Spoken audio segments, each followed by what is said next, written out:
Thank you very much, Admiral. Thank you, Senator Blumenthal. Senator Ernst, please.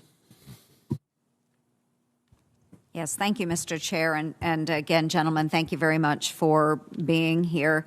General LaCamera, let's start with you. We have seen a lot with the Russian invasion of Ukraine, and it just hammers home how connected the world is and the responses that we see from democratic nations. We've heard a lot about how EUCOM and Indo-PACOM are totally different theaters, yet the responses from the Japanese, the Australians, the South Koreans when it comes to Ukraine have surprised a lot of people.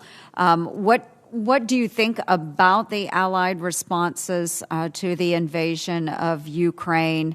And can you shed some light on how all of these different regions are interconnected? Thank you, Senator.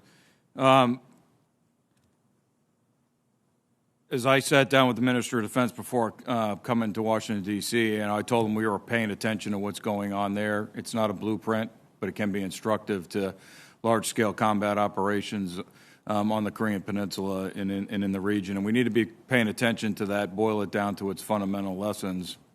But I think, as discussed already several times, you know, the power, our true asymmetric advantages are alliances and having a coalition.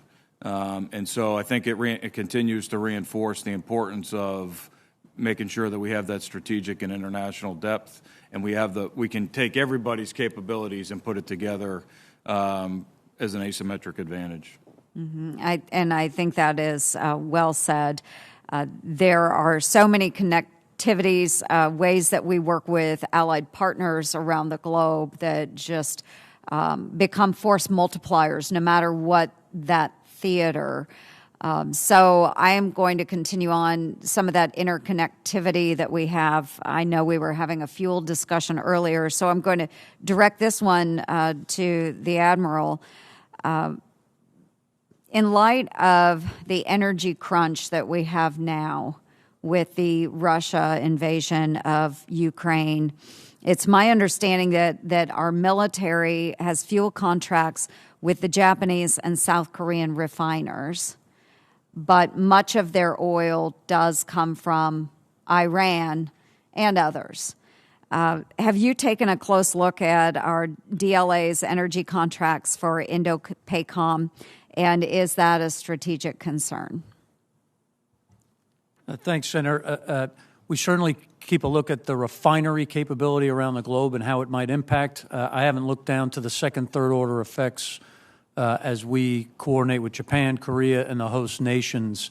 I'd be glad to take that on with DLA to see where those vulnerabilities might be. I would appreciate that because, again, there is so much that goes on under the surface.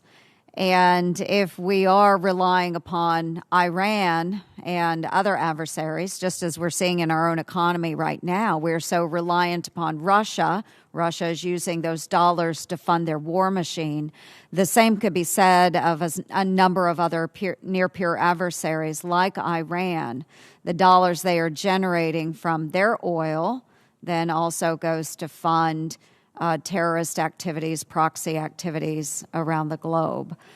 So we are all interconnected, going back to what General LaCamera said. We have various strategic alliances, but we also need to look at where our adversaries are and how we can rely on partners for solutions rather than just focusing on folks like Russia and Iran and others.